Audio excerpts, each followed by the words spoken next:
Praise the Lord. आज के वचन में हम देखेंगे कि पाप हमारे जीवन में किस प्रकार से असर डालता है और कब और कैसे पाप के क्या प्रभाव हैं। चलिए इस वीडियो को पूरा देखते हैं। आमे की आज कई बार एक धर्मी जब पापी को देखता है, एक क्रिश्चियन को देखता है कि वो नशे बेचकर ब्लेस हो रहे, नशे बेचकर वो गाड़ियां ले रहे, मकान ले रहे, वो पाप करके आगे बढ़ रहे, उसे लगता है कोई फायदा नहीं है पवित्रताई में जीने का। ये देखो, ये भी तो है ही है, कौन सा परमेश्वर ने इसके सिर पे डंडा मार दिया है। ये भी तो है ही है, पास्टर पाप में, व्यभिचार में 5-5 पत्नियां रखी हैं इसने, कौन सा इस पे डंडा बज गया। लेकिन मेरी बात को याद रखना, अगर आप पवित्रताई में हैं, आपका फल आपकी पीढ़ी के बाद पीढ़ी के बाद पीढ़ी के बाद पीढ़ी के बाद पीढ़ी खाएगी। और अगर आप पाप में हैं, वचन कहता है तू बहुत सा धन, बहुत सी चीजें संचय करेगा, उन्हें इकट्ठा करेगा, लेकिन उन्हें तू दूसरों के लिए, दूसरे उस पर कब्जा कर लेंगे, दूसरे उसका फल भोगेंगे और मैं तुझे उसका फल भोगने नहीं दूंगा। परमेश्वर इकट्ठा करने पे देखो रोक नहीं लगा रहा। जब वो इकट्ठा कर रहा है और कामयाब हो रहा है, परमेश्वर उसको रोक नहीं रहा, क्योंकि परमेश्वर एक एग्जाम्पल बनाना चाहता है कि तुमने इकट्ठा कर लिया, तुम्हारे पास बहुत कुछ हो गया, पाप से तुमने बड़ा कुछ कर लिया, लेकिन एंड में तुम्हारी एग्जाम्पल यही दी जाएगी कि देखो वो व्यक्ति किस तरह से काम करता था और परमेश्वर ने किस तरह से उसे औंधे मुंह गिराया है। कितने मेरी बात को समझ रहे हैं। बहुत से क्रिश्चियन मैंने देखे हैं व्यभिचार में, पास्टर्स देखे हैं व्यभिचार में, आज से 5 साल पहले, 7 साल पहले, 8 साल पहले, और उनको ग्रो होते हुए देखा है।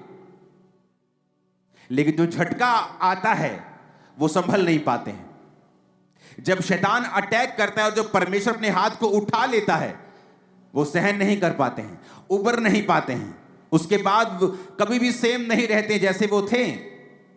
पाप वाला जो जीवन है ये बड़ा डेंजरस है, क्योंकि हो सकता है आज आप गुनाह में हो और आशीषित हो रहे हो, फिर आप जब कंपेयर करेंगे कि मैं तो पाप में हूं लेकिन मुझे तो आशीष मिल रही है, देखो मेरे बॉस ने मेरी तनख्वाह बढ़ा दी, मेरे बॉस ने मुझे गाड़ी लेके दी है, देखो परमेश्वर मुझे ब्लेस कर रहा है, मेरी शादी हो गई है। लेकिन वो अप्रूव नहीं होता है कि परमेश्वर आपसे प्रसन्न है। ये संसार की आशीषें ये सबूत नहीं है कि परमेश्वर आपसे खुश है।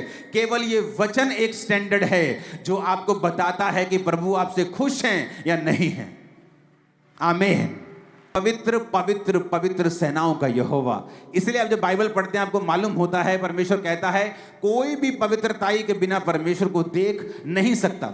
अगर आपकी लाइफ में बड़े से बड़ा बंधन है, ऐसा बड़ा बॉन्डेज है, चाहे वो पैसों का हो, कर्जे का हो, बीमारी का हो, तकलीफ का हो, फैमिली कर्स हो, डाइवोर्स हो, एनीथिंग, डिप्रेशन हो, मैं आपको बताता हूं, परमेश्वर की आत्मा ने, उसके पवित्र आत्मा ने मुझे तरीका बताया था कि तेरी जिंदगी में जितना भी बड़ा बंधन क्यों ना हो, चाहे मेडिकल साइंस में उसका इलाज ना हो, चाहे कोई कुछ भी क्यों ना हो, केवल अगर तू पवित्रताई में रहे, मैं तेरे बड़े से बड़े बंधन को तोड़ दूंगा, सारे बंधन तेरी लाइफ से टूट जाएंगे। ये मुझे परमेश्वर ने 2010-11 की मैं बात कर रहा हूं।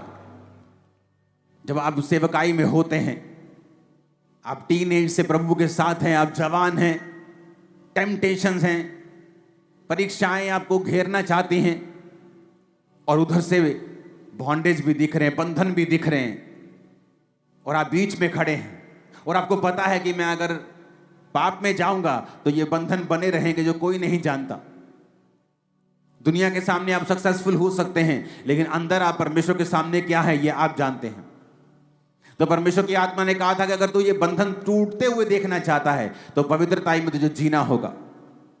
पवित्रताई एक गुण नहीं है, एक गुण नहीं है, पवित्रताई एक हथियार है जो खुदा ने आपको दिया है।